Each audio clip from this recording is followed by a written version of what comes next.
Product Marketing Manager for LinkedIn, and I'm joined by my co-host, Christy Tran. She's based out of Singapore and is our Senior Marketing Manager at LinkedIn. We're really excited to talk to you today about sponsored InMail. It's one of our most popular products on the marketing solutions side of our business, and it's been around for a while. We launched sponsored InMail back in 2009, and over the years we have made some improvements to the product, but the most substantial were really done a few months ago. And these improvements have really helped enhance the performance for marketers and the experience for our members on the platform. So we'll go ahead and get started. Just a few quick housekeeping items. First of all, questions are a good thing, and we would love to hear from you. So in WebEx, please enter your questions in the Q&A area. We tend to get a lot of questions during our webinars or webcasts, so we'll get to as many as we possibly can, but just keep filling the queue there. Additionally, we will be recording the session, so we will be sending that out, a link to everyone afterwards, so don't worry if you missed anything or you want to listen to us again. And then feedback. Feedback is huge for Christy and I. We want to make sure that future webinars deliver the type of content and insights that are most helpful for you. There's a really short survey, like maybe 5 or 6 questions, that will pop up on your screen when you exit the webinar today. So if you don't mind, please share your thoughts with us. That would be great. And if you want to keep hearing from us, don't forget to follow us on Twitter and, of course, on LinkedIn. We are always on LinkedIn. So we'll go ahead and get started today. Just a few agenda points. We'll quickly cover why marketing on LinkedIn to give you a full picture about the sponsored InMail product, and then we'll dive directly into sponsored InMail. This is a really great intro if you haven't used this product before, or maybe you've used older versions of the product prior to us making the enhancements. But regardless of your newness to the product or you're a veteran, we've got some great best practices that we've learned over the past 6 years that we've had this product in market from a lot of our customers. So we have some exciting customer success we want to share with you from customers across APAC. And Christy will talk about how we as marketers have been leveraging the product for our own marketing campaigns. And then we'll get around to the Q&A and take some time to answer your questions. So to start with, and actually to give you some visibility into our core mantra, everything at LinkedIn starts with members first. It's a principle that we believe in from our CEO down to our interns and across every function in our company. So I want to talk about members for just a moment, and I thought it would be really helpful or relevant for marketers on the line, since the value of our campaigns start with audience first for you as well. So basically today we have around 365 million members and growing on LinkedIn, and we're growing pretty fast. If you want to get an idea for the scope of this pace, oh, I'm getting a note some of you may have difficulty hearing us. So hopefully you can hear me a bit better now. I was just saying we have over 364 million members and growing at a very fast pace. We grow at a pace of approximately 2 members per second, so 2 professionals per second joining LinkedIn.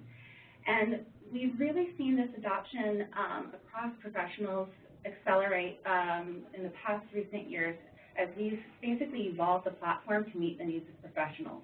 So if you are a very early adopter of LinkedIn and were using it, you were back in 2003, you might have seen the most benefit to you around finding your next dream job, or if you were an employer, you're probably trying to build your dream team. But over recent years, we've really seen the needs of professionals online grow, and so we've evolved the platform. So today, LinkedIn is becoming more of a content hub for professionals, so you can find information to help you succeed at your career and your projects. And when I mean we've become a content hub, we have content that's being written by professionals for professionals. So we have official influencers with the likes of Richard Branson and Barack Obama, and we also have products that enable every member to share their expertise, knowledge, and advice through long-form content, or what we call publishing. And of course, as marketers, content marketing is king, and so we have products where, as marketers, everyone can share news and information that would be helpful for their potential audiences. So what does this mean from an audience perspective for marketers? Well, LinkedIn is very effective if you're trying to reach audiences who have great buying potential. If you compare LinkedIn audiences to business sites and other social sites, you'll see that we have a 28% higher buying power index, and we're also reaching those hard-to-find business decision makers. On LinkedIn, you can find about 2.5 times higher decision makers on our site than comparable sites. So if you're thinking about how this can be meaningful for your campaigns, basically people are on LinkedIn to connect with people they know and consume this very valuable information. They trust their experience on LinkedIn, and they're on LinkedIn to invest their time, spend their time wisely. And so with that mindset, there's a great time to influence these business decision makers and leverage accurate profile data for targeting purposes. So you're reaching the right people with the right message. So now that you know the value that LinkedIn can have from a marketing perspective, you're probably wondering, well, how can I use it from an advertising perspective? What can I actually put into my campaign? So we're really excited because over the past few months, we've added a couple of additional products to LinkedIn, which include Network Display and Lead Accelerator. But we've started thinking about our products in more of a visual related to a funnel. So depending on what your marketing objective is and the content you have to back that up, you can use a variety of LinkedIn products to achieve your goals. So for example, if you're trying to achieve an upper funnel goal, like driving at scale a really highly qualified or targeted audience to your landing page or your site, or maybe you're trying to get brand awareness down throughout other stages where now you're touching people who've and nurturing them, trying to build relationships and build upon the perception you started building, which can take time in a B2B landscape. And then lower funnel activities such as trying to drive leads so that you can build your pipeline and drive revenue. So depending on these objectives, you can pick the product that is right for you. But today we're going to focus specifically on sponsored InMail, as promised. All right, so now I'll give you a bit more information on this product in case you're a little bit unaware of the value sponsored InMail brings. But I want to start kind of from a holistic perspective just to give you some context. We have InMail and we have sponsored InMail, and there's a very important distinction between these two. So InMail has been around pretty much forever on LinkedIn, and it is a great way for a member-to-member or a peer-to-peer engagement. It's basically if I want to speak to someone that I know or a professional I think I could do business with, I, as an individual, can send them a personal message, and it will go to their inbox on LinkedIn, not their email. So it's a great way just to continue the conversation within the professional network. Of course, brands really love the concept behind this, but we needed to make it really scalable for marketing objectives. And so we've built out some bells and whistles in order to make InMail into sponsored InMail. And sponsored InMail is what we're going to talk about today. And sponsored InMail is different than regular InMail, member-to-member InMail, in that basically you can leverage the robust targeting that is associated with the member's profile data. You also have branded elements. So for example, you can use your logo, you can use branded display around your message, and of course you need to drive this audience somewhere, so we have a very prominent call to action button. So if you're thinking about how I can use sponsored InMail for my campaigns today, it really depends on your goal and the content you have. So you can tailor the message using your content to raise brand awareness, drive quality leads, and build customer relationships. The main takeaway here for everyone to remember is that sponsored InMail is a really great way to interact in a timely manner and a personalized manner with professionals on LinkedIn. So there's a couple of nice elements around that. One is you're reaching people who are active on LinkedIn in a time when they're most susceptible to brand messaging in a professional context. So if you think about email marketing, for example, and how sponsored InMail used to work before the enhancements we made, you would basically deploy a message and then you would have to sit and wait, and you'd have to hope you sent it at the right time of day, all those sorts of things. But the way sponsored InMail is delivered today relieves that sort of pressure. It basically is delivered to the professional when we know they are live on LinkedIn and signed in. Another thing to think about is deliverability. So again, if you're thinking about the email universe, you have to worry about bounce backs and those sorts of challenges with incorrect email addresses or people who've left companies. But with InMail, we have 100% deliverability because we are delivering to the professional's inbox on LinkedIn. So regardless of where of changes, you know that their email is correct and their account is correct because you're reaching them on LinkedIn. And another thing to think about too is that you're engaging with them on both desktop and mobile devices, so you're wherever they are. Just to talk briefly about some of the changes that we made to sponsored InMail this year, we already covered real-time delivery. That's when your message is delivered to the member when they are on LinkedIn and performing some actions.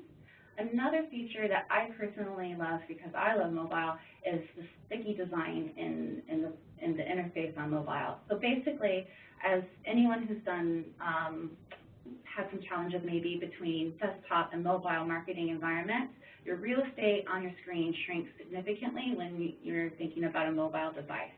So that means you always worry about what's below the fold.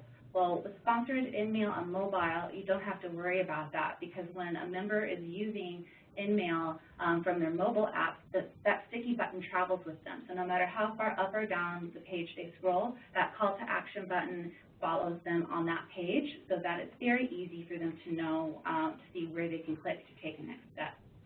And then while we're on the topic of layout and design, the desktop design was really streamlined to focus on efficiency based on 6+ years of having this product in the market, so that it is easy as possible for members to understand the call to action, read the message, and basically take action.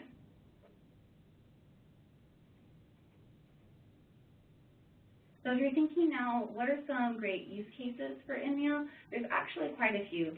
Now, InMail is often most likely bucketed with direct response initiatives. This is because it is delivered to the inbox and is therefore very timely. You can also use it for branding and awareness objectives. So let's just talk a little bit about that one first, since it's a little bit unusual or someone might not have been expecting that. If you're using it for an awareness purpose, it's really best served if you're trying to reach a niche audience. That way you can have a tailored message that relates to that specific offer. It's especially efficient if you're talking about these high-end purchases like automotive or financial services. It can also be great for travel and luxury as well. It really just depends on who your audience is and the message you have. But again, I would say if you want to use it for branding, just think about it from a niche audience perspective and tailor your messaging in there appropriately. We use it a lot at LinkedIn and to our customers from a direct response perspective. So I'll cover just a few examples here. One would be event and webinar registration. We actually use this technique for this webinar today. So basically, if you're trying to drive attendance for an event that is coming up, using InMail has kind of an invitation feel, and so we've seen great successes for customers for this use case. Another one would be education and certification enrollment, especially for universities. This is also a great use case. First of all, it maps right back to being aligned with our goal of members first and the mindset on LinkedIn. Basically that people are always trying to improve themselves. So education does especially well on LinkedIn. But when you're talking about these programs such as an MBA, that's another type of situation where it's a significant investment of time, dollars for these professionals. So being able to provide them, again, with a feeling of they're special, so they're receiving this information, and then the extra real estate on the page to give them a bit more detail behind the program can be a huge, huge complement to a display campaign you may already be doing.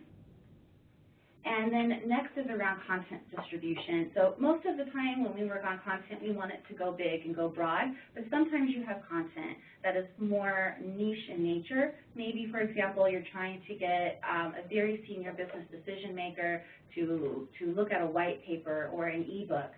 In this case, you may have designed the content in such a way that you don't want it forwarded on to everybody. You want only a small set of people to be understanding that content. So this is another great use case for that, because unlike email where you can forward it to anyone, sponsored InMail is not something you can forward. And the last use case would be growing community. So you may, again, want to leverage an element of I'm inviting you to something. So if you're trying to invite professionals to a community, InMail can be a great way to do that as well. So I'll now show you what it looks like from a member's perspective. So if you're on LinkedIn and you've been sent a sponsored InMail, what does this look like for you? So this is the LinkedIn homepage. Hopefully all of you have seen this many times. But wherever you are on LinkedIn, regardless of whether you're on the homepage, maybe you're searching for contacts, maybe you're on a company page, there's always navigation in the top. And in this area, you'll see the envelope icon, or I like to call it the You've Got Mail icon. And so when you get mail, there's a little red bubble that pops up, and it tells you exactly how many unread messages you received. So you can either click on that envelope and go directly into your inbox, or you can decide to investigate a little further. You can hover over the icon, and you'll see your very most recent InMails displayed prominently, so you can decide what type of action you want to take. So, for example, you can decide, I want to just go directly to this message. I don't want to have to scroll through my inbox. So I'll show you. So basically that happens. You click View, and then it takes you to the message directly. You can also open up your messages at any time when you're in your inbox. So this is what a sponsored InMail looks like. And you'll notice there is a gray sponsored denotation that shows people that this is a sponsored message they're receiving. A couple of other things to point out here for you. First of all, I mentioned earlier that there's a branding element, so the 300 by 250, and just as kind of an additional best practice, it's really important to make sure that branding message matches what you're trying to say in the content and in the subject of the InMail. I have seen marketers in the past, maybe they didn't have creative or something, and so the message on the right in the ad unit didn't match the message within the body of the email. It's a little bit more of a disjointed experience for the member. So whenever possible, make sure everything associated with the InMail is driving that one idea or that one action you're really trying to take if you want to just get the most out of each click that someone makes. Let me show you a little bit more about the anatomy of the sponsored InMail. If you look down below the call to action button, there's a few things that are still really important, but we didn't want to push that call to action button down further for. The first one are disclaimers. These are really handy if you're in a highly regulated industry. You have your nice mouse type, if you will. Down below the fold, it is rich text, so you can bold it, you can underline it, and then of course there is a blue hyperlink, so it can take you to more information for your legal disclaimers. And then above that, just a second kind of LinkedIn requirement or disclaimer. This is an area that explains why the person is receiving a sponsored message, and if you don't want to get sponsored InMails anymore, it gives you the ability to opt out just by clicking a link and then changing your settings. And of course, LinkedIn settings are something that a member can change anytime. They don't have to wait till they receive the sponsored update. We just want to make sure members feel like they are protected and always put members first. So that was all the experience on the desktop. Just to reinforce the importance of mobile, just wanted to show you really quickly that basically the same thing happens across devices. So it doesn't matter whether you're in an iOS or you're on your Android, you're still going to have the same experience on your home page and then your inbox. When you see your message, you scroll down your message, and if you decide for some reason to opt out. So that's the mobile experience. Now I want to focus on the experience for you as a marketer, how you can go ahead and move forward with a campaign for sponsored InMail.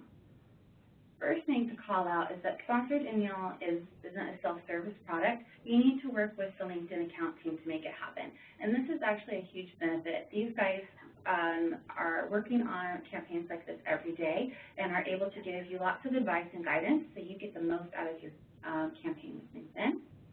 And a lot of their guidance is going to be based around the target audience, and it's helping you make sure that your audience, or rather your message, resonates with your audience.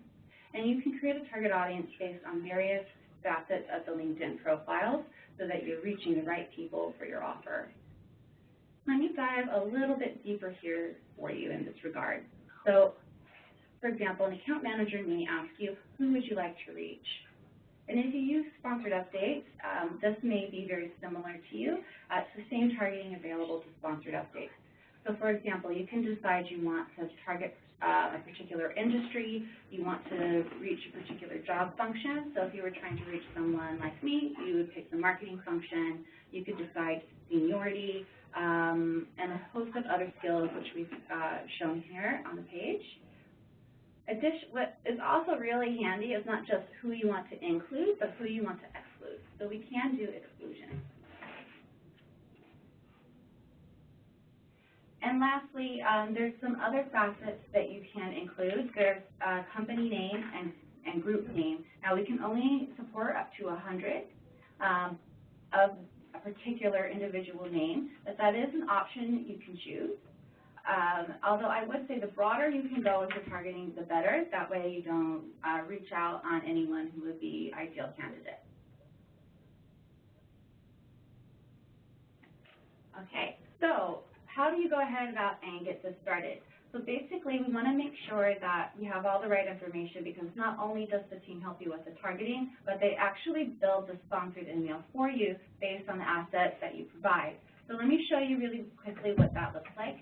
You'd be given a submission form that covers, first off, that experience in the inbox. You need people to want to open your message before they can engage with your message. So for example, you can decide if you want the message to come from your brand and highlight your company name and your logo, or you can decide it's more appropriate if it comes from your CEO or someone in your company, like an employee or an ambassador. And if that's the case, you can decide to use a photo of them or their profile photo and their name. And then there's the body of the message itself. That includes all the things we've already been talking about, like the copy of the InMail, the creative on the right-hand side, and the copy that you even use in the call to action button or your legal disclaimer. Okay, so that's the anatomy of sponsored InMail and the member experience for sponsored InMail and what you can expect when you're, as a marketer, starting your first campaign. So I want to shift gears a little bit and talk about best practices and highlight some of the successes we've seen from our customers in APAC. So to start off, we'll talk about targeting. You really want to make sure that when you target your audience, you are matching the targeting to giving them the right message. So just a couple of elements to highlight on before I show you a success story. First of all, don't over-target on seniority. Sometimes this happens, and it can basically have a negative impact on your campaign if you get too overzealous with your seniority. I think it's really important to put yourself in the mindset of a C-suite person, for example. So C-suite executives are very precious about their time, and rightly so. They have a lot of demands. So if you're trying to target the C-suite, make sure that it's very clear to them that this message was meant for someone in the C-suite to be reading it. It's just a way of providing them with value and getting better results on your campaign.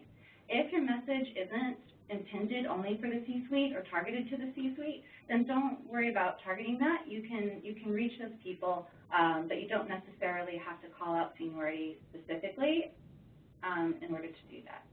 Okay, so next is hyper-targeting. If you go too niche, you may miss out on a lot of really important people.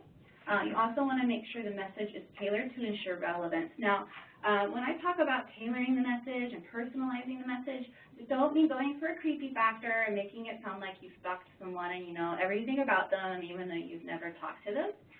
So try to be a little humorous there, but what you want to do in actuality is make it be a little personal. So for example, I've received messages that say something like, "Hi Jennifer, we know that marketers face a lot of challenges, and that's relevant to me because I'm a marketer." So that is a nice subtle way of personalizing it and getting my buy-in without having to spell everything out. So here's an example that has done quite well at LinkedIn. This is an example of a campaign we ran out of Australia from Microsoft. So basically, the use case was they were trying to get enrollment around getting people educated on some various products. And as you can see, the performance was phenomenal. They had a 45% open rate and a 5% click-through rate. So just want to touch on why this content was so killer, and that's because they had the right targeting and the right relevance. One thing I think is humor can go a long way. People aren't always expecting to laugh when they're at work. Well, I work with some people that make me laugh, but I think that this had a humorous aspect to it. So basically, as you can see, the headline really matched the creative in it. So it talked about heroes in the subject line, and then you see a fun graphic of a hero, and then it talked about how you can be a hero. So it really played up on kind of shining at work and being the best you can be by having more information about this product suite. Another thing to call out is that they did create a lot of interest because they had a nice kind of chance to win element as well, so that helped drive demand. And then the call to action was clear. It was a simple sign up today to this program.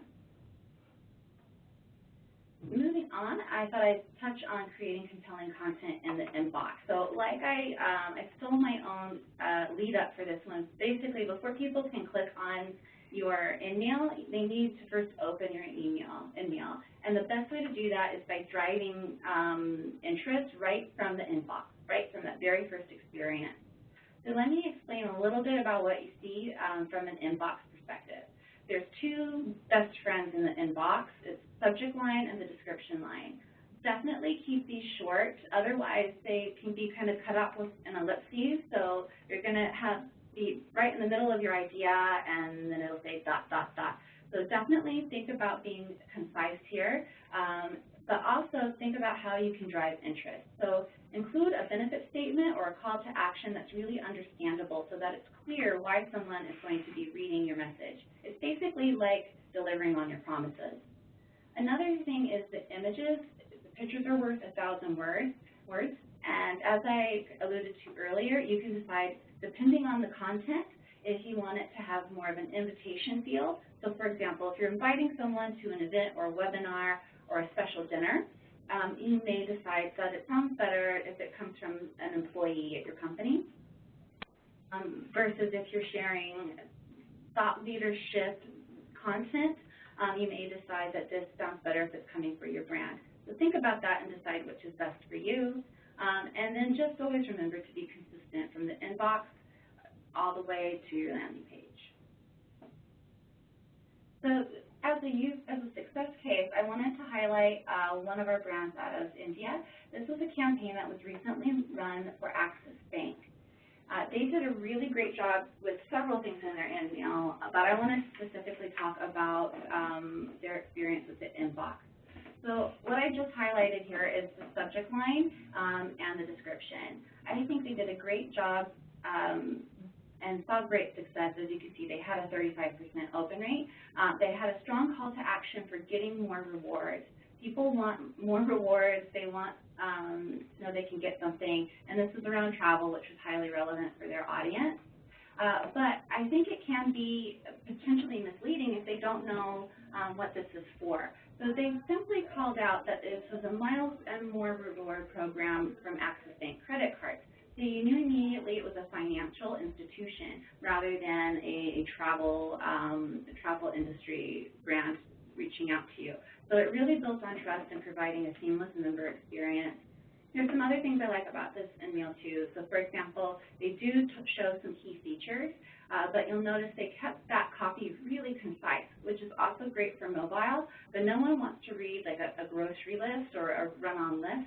They really focused on the benefits and features that would be the most relevant for their audience, and they kept their copy nice and tight. So good job there. The third benefit I thought we'd talk about is personalization of the content, and that's really just about providing value so that it resonates with your audience. And there's a lot of different best practices around creating compelling and relevant content, but let me just focus on a couple. First of all, you really need to get value to give value. It's easy to overlook this one when you're focused on driving leads, for example. So just remember that to get people to interact with your message, you need to provide some sort of benefit in the message itself. So for example, don't focus too much on what your company is about or all the amazing things about a product. Focus on why they should interact with you. Another thing is creating a sense of urgency. I always liken this to when you're in college and you have a term paper due. A lot of people will end up waiting until the night before it's due to take action. And so we have to think about audiences in this way a little bit too. If you can create a sense of urgency so people interact with you sooner rather than later, that can also help your performance. There's a lot of other things, but I thought I'd also touch on keeping the copy short. Ideally, you want to have no more than 1,200 characters in your sponsored update. Now, this is a really great space if you have an offer that is a little more complicated and you need to do a little bit of explanation, but still remember you have a landing page to go into all of that detail later. So really focus on just getting attention and driving interest in what you're going to say on your landing page if you have that type of offer where you need to go into a lot of detail. Some best practices around helping you do that: reading it out loud, see if it feels too long when you do that. And another thing is, does it hold your interest? And definitely put yourself in the shoes of your audience when you do that. So for example, if this is again targeted to a very senior person, think about, does this provide value to you as a senior person when you're reading it? So here's a great example we saw from Qantas, again out of Australia. There's several nice things about this reward program InMail that they ran. They again had great success with a 28% open rate and a 10% click-through rate. So first of all, one of the things is they started providing value right at that subject line: unlock more points with Qantas. Now, from a copywriting standpoint, and I love to geek out on copywriting, I love the fact that they started this with a really powerful action verb like unlock. And then they, of course, reminded people who this brand was from Qantas. Another thing to call out that they did well is they kept it really short when talking about the benefits. Now, this was a Qantas rewards program that was specifically geared for businesses. So they needed to call out some of the differences because they didn't want people to be confused with their own personal rewards program from Qantas. And then, of course, they created that sense of urgency. You were going to get more points if you acted by a certain time. So this really helped them achieve these results in this message. All right, tip number 4, optimizing for mobile. Now, regardless of whether we're talking about a sponsored InMail or a peer-to-peer InMail, a lot of engagement happens on mobile devices. See about 30 to 40% of opens happening in mobile. So there's just a few tips here to remind you of when you're thinking about this environment.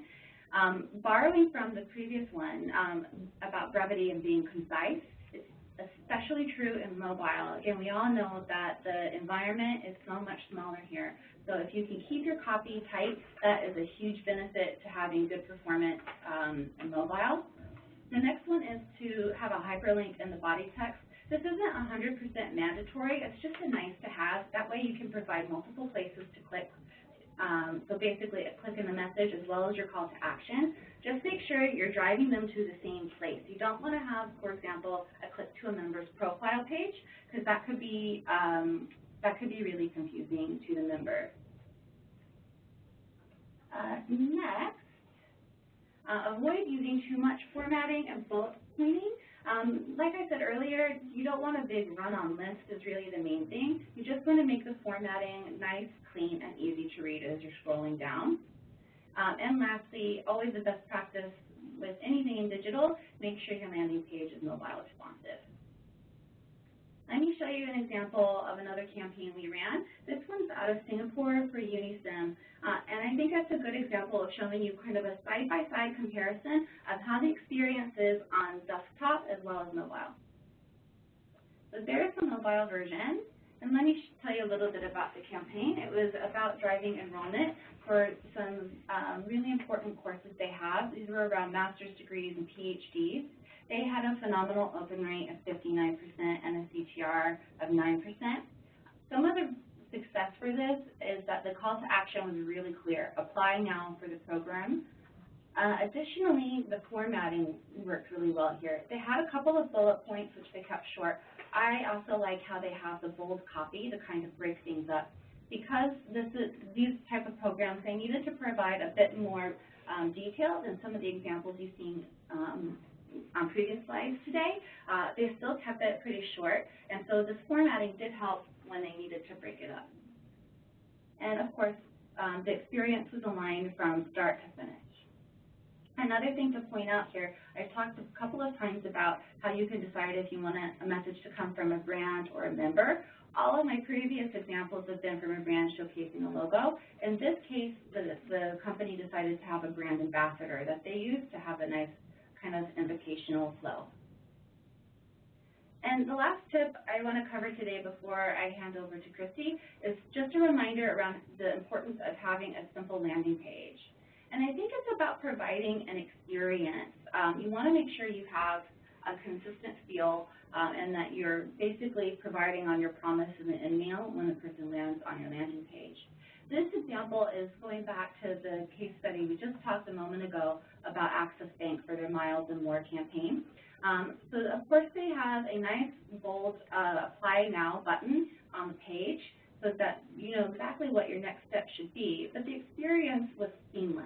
If you were to read the copy on the examples, they talked a lot about the benefits you get from having a card like this. And so I'll just actually hit the next couple of buttons so I can scroll up here for you.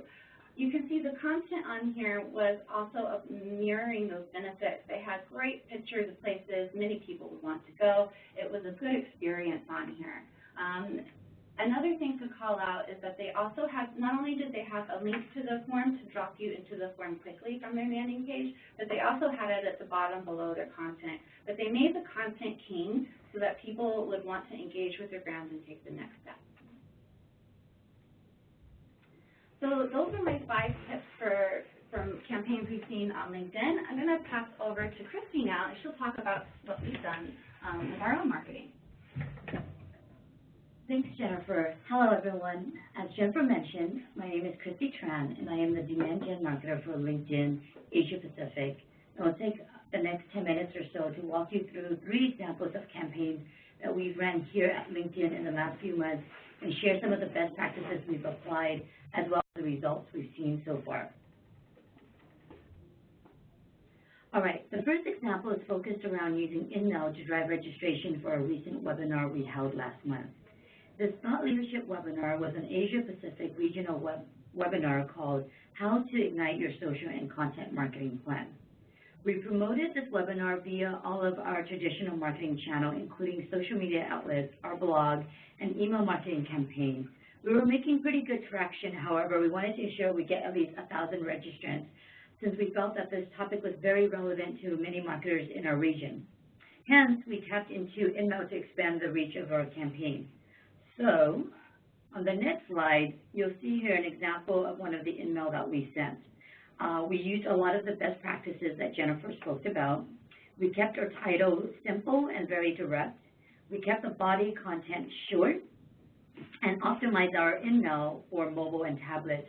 We even included a 300 by 250 display on the right-hand side that echoed the same ETA. The performance was phenomenal. We had a 48% open rate and a 16.5 click-through rate, which is even higher than some of the other InMail campaigns that we ran in other parts of the world. And in just 3 days, we had a 100% deliverability of our campaign. InMail drove 14% additional registration to the webinar. Instead of getting us to the 1,000 goal we had in mind, we ended up with closer to 1,400 registrations.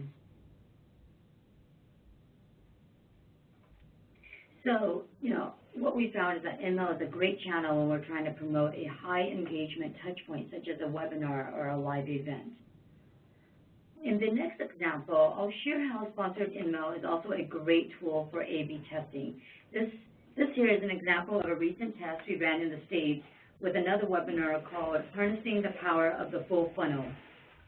So the team in the States wanted to understand if they would see a better open rate in registration if the sponsored email is sent from an individual versus sent from an organization. The hypothesis is that if it was sent from a person, the conversion would be much higher. So they ran the test, and it turned out that they were only half correct. Based on the 2 emails sent, the one on the left came from a marketing manager, Sean Callahan, which had an open rate of 48%, while the one to the right had an open rate of 39.2%. But what is really interesting is that the email from LinkedIn Marketing Solution had almost double the click-through rate. So what we're seeing here is that although we may get a higher open rate when the email is coming from an individual, people are more likely to register for an event when the email is sent from a company or a corporation. This is something we'll continue to test in North America and in APAC. So moving on to my third and last example, our India team leveraged sponsored InMail to reach a very niche audience group for a recent live webinar, a live event in Mumbai. Traditionally, we've mostly invited clients to our annual Finance Connect event, but this year we wanted to extend our invitation to also highly qualified prospects. We had a high bar on who we wanted to invite to our event. Therefore, we relied on the robust targeting capability within InMail to help us reach this group.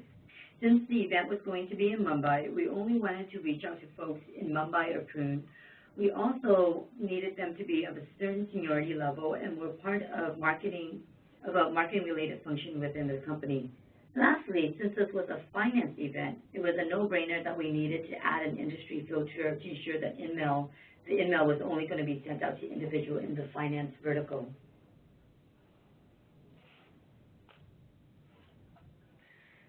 So at the end, we generated a smaller but much more targeted list of prospects for us to mail to.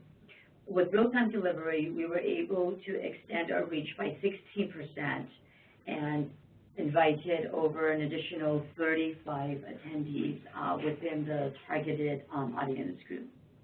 So that concludes my example of how we're using InMail in our marketing team at LinkedIn. As you can see, we've used InMail in multiple ways to reach different type of marketing goals for every single campaign. We will continue to test and leverage the best practices shared today to improve our usage of the channel. I will now turn it back to Jennifer for the conclusion and key takeaways from today's session. Cool, thanks, Christy. Let me just highlight some of the key takeaways that we have shared over best practices.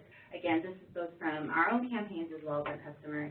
The first is make sure the targeting that you're using is matches the message you're trying to achieve. That way you're reaching the right person with the right message at the right time. Don't forget that the inbox preview is really important for driving your success. Make sure that your subject line and your description, as well as the image, whether you decide to send it from a brand or an employee, are all compelling and drive people to open. You also want to make sure that the message feels personalized and the content resonates with the audience. Just ask yourself, would you want to read this message if it was targeted to you? If the answer is yes, I think you have another killer case study potentially on your hands. You also want to optimize your content for mobile. Mobiles are seeing a ton of engagement across LinkedIn, so make sure you're set up for success to acquire those leads and clicks there. And lastly, make sure you have a nice landing page that has a simple path to conversion, but also remember that this is part of the experience and building a relationship with that potential prospect. So provide them an experience beyond just a lead form collection on your page. So those are our top 5 tips. Now we're going to have some Q&A, but a quick reminder here. If you stay tuned, we would really love to get your feedback with a very short survey at the end of the webinar. So when you close out, you'll be prompted with that survey, and we will be using your feedback when we get ready for another webinar coming up soon. So we're going to look at the questions that have been coming in now through the webinar. Just as a reminder, we have received a lot of questions. We're going to try and pull out some of the ones that we're seeing most frequently repeated and just get to as many as we possibly can. All right, so the first question that just came in is for Jennifer. When setting up a sponsored email campaign, can I send it from anyone in my organization or just from the company admin? Oh, that's a really great question. You can have it sent from your organization. or you can have it sent from anyone in your organization. It's really simple during the setup process. You just tell the account team what you want it to be and provide the asset, so either your logo or the picture of the person. I will say, just as like a best practice for any communication, make sure you're picking a person in the organization who's going to be comfortable hearing from the prospective customers, and pick someone who is appropriate. So, for example, if it's a marketing type of audience you're trying to target, your CMO might be more interesting to that audience rather than your CFO. But yes, you can pick whoever you like. Awesome. The next question actually has to do with targeting. Can we target only on mobile? Yeah, I've received that question from customers a lot. The short answer is no, you cannot target only on mobile. We've done this quite purposefully. So the reason is basically our members first core value. It would be a really inconsistent experience for a member if they saw a message on their mobile device and then went to their desktop and didn't see it there. They would really think it was a bug. So you could actually end up with customers being frustrated rather than delighted. So for that reason, we recommend that you do both on mobile and desktop. Another question just came in around mobile as well. Which other LinkedIn product is available to help me target customers on mobile? There are two LinkedIn products that leverage or allow you to reach members on mobile. The first one we talked about today is Sponsored InMail, and the second one is Sponsored Update. This is also one of my favorite products at LinkedIn. So if you're into content marketing, this is great for you. You can craft your messaging and then share it from a company page. It shows up in the news feed. It looks great on both mobile and desktop environments. So I highly recommend that. The targeting is also identical to the targeting you can do in Sponsored InMail. So they're also great paired together. So Christy, let me see if there's some questions coming for you in. Here's one. Christy, here we go. For your first webinar, what type of open rate did you see for your email versus your InMail? Great question. So we ran 2 emails prior to running our InMail campaign for our webinar, How to Ignite Your Social Marketing Campaign. For the first email, we had an open rate of about 16%, and then for the second email, we had an open rate of 15%. And if you recall from my slide, this is only about a third of the performance that we saw with InMail. InMail had an open rate of a whopping 48% for this particular campaign. That was a very successful campaign. I see another question for you in here. In addition to webinars and events, what else does LinkedIn use Sponsored InMail for? Great question. So in my opinion, Sponsored InMail is a high-value marketing touch, and therefore I personally think it should be reserved for campaigns such as webinars and live events.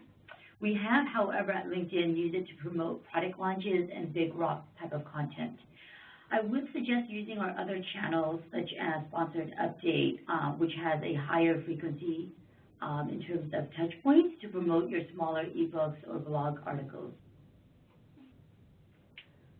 Awesome, thank you. The next question I think is for you, Jennifer. How long does the message stay in the prospect's inbox?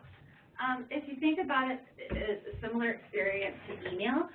So the message itself will stay in the inbox until the message is deleted. As far as if the person asks the question, how long does it stay at the top? It works in chronological order. So it's at the top position until you receive another message. Another thing I do want to point out that maybe we didn't have a chance to dive into deeply in the webinar, but it's around kind of the exclusivity of Sponsored InMail. We have some rules at LinkedIn where basically a member can only receive a Sponsored InMail once in 60 days. Now, they can receive messages member to member, people they know, but that nice sponsored branded InMail, we don't want this environment to feel spammy. So we only allow one every 60 days. So with that in mind, I just think it's really important to know when you're in that inbox, you're having a really high value associated with that, because your message is going to basically block out anyone else sending a sponsored email to that individual person for the next 60 days. So hopefully that provides a little additional context beyond what the question was. Great. So I've got 3 questions around the same topic, which is around how many people can we send a targeted InMail to at a time? Got it. So that question could be taken a couple of different ways. So let me preface by saying, when you're using LinkedIn targeting, so let's say you are choosing geo and you're choosing function. You could target as many are available in that audience pool, and your budget allows. So there's not necessarily a cap per se. The other thing to think about, though, what I think the questions may be alluding to is when I mentioned facets around something like company names, and that we can only support 100 company names in that slot. So, so that's really, I guess, the limitation there. And when you're selecting a company name, it doesn't mean that you're selecting an individual. You're selecting that company. So you may have more than 100 people in that pool, for example. So hopefully that answered all the questions around that one. Great. So we've also got a couple of questions around analytics. Can you give us a general description of the type of analytics we may be able to get from InMail? And then also, will the analytics on the open rate and CTR received at the end of the campaign be separated between mobile and desktop? Okay. So can you see the data? Got it. In an aggregate. So I'll answer the first part first. The data is in aggregate, so you see mobile and desktop from our perspective together. The other one is the main thing that we're exposed to is the clicks and the opens. So if you have tracking on your end, that's where you might be able to see some traction as far as actions taken after that. Great. The next question is one that I can probably answer, which is, what is our recommendation on sending multiple InMails for the same campaign or same event? So similar to how you would run your own email campaigns, if it's for a live event or webinar that you're trying to increase registration, I would recommend doing 2 InMail campaigns rather than 1. And depending on how early you're sending the first one, I would give it at least about a week between email number 1 versus email number 2. We've done it a couple of times ourselves, and what we do find is that with the subsequent email, you will find that the open rate and a click-through rate is a little lower than the first, because if they're highly interested, they're probably open and register off of the first email. So for the second one, you will find people, you'll get the stragglers, but you will still see a pretty decent open rate from our own performance. And particularly with webinar, we found that a lot of people tend to register the day before or the day of. So when you're thinking about using InMail for to pick up registration for a webinar, it's probably not even a bad thing to run it the day before the campaign if you're trying to get in an extra 10 or 20% of registrants. Cool. Thanks, Christy. I saw some other questions that I might be able to answer too. One was around who you can, and like basically add, how many people you can add to it, which is similar to the question you asked me previously, but there's a little bit of a nuance in here as if it was a known contact. InMail is a really great way for broadening your reach beyond your own personal email list. So I think you even talked about, Christy, we use email as well as InMail. So we email our customers with email, and then we try and get the broader reach, but for a targeted audience with InMail. So we do have to comply by personally identifiable information safety laws. So we can't basically allow you to target one individual person and stalk them across LinkedIn. So that's why we have lots of different targeting available, so that you can pick and choose what is the most relevant for your audience, but it is technically anonymized in that respect. So you can invite a large list of people within your list, but it's not a list that you're providing us. It's a list based on LinkedIn targeting.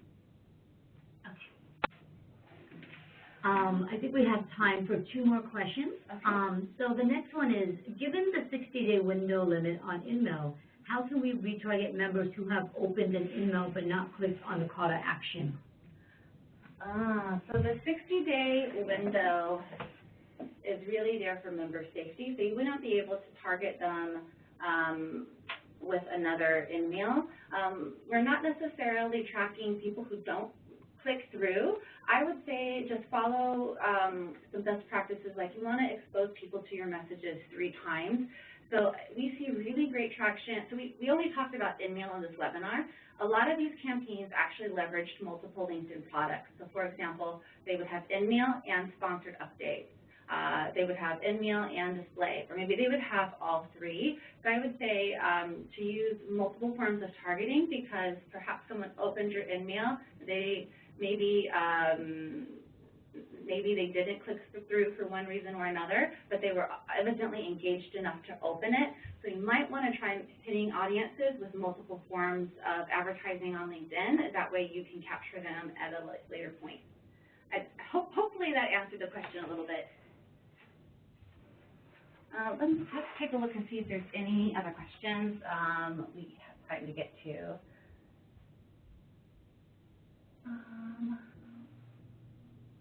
Let's see. Oh, can you customize the subject line? I think that's an interesting one. So you would have seen in the examples, it might say, hi, Dean, or dear Dean, or hi, Alice. So in the body of the message itself, it is set up to pull the member's first name or first and last name.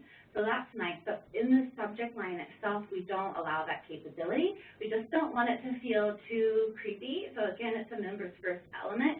So we don't allow that kind of first name, last name customization in the subject line. It's just in the body where a member would expect to see it, because if they're receiving a message, they're going to think you're meaning to send it to them. Awesome, great. We're at the top of the hour now.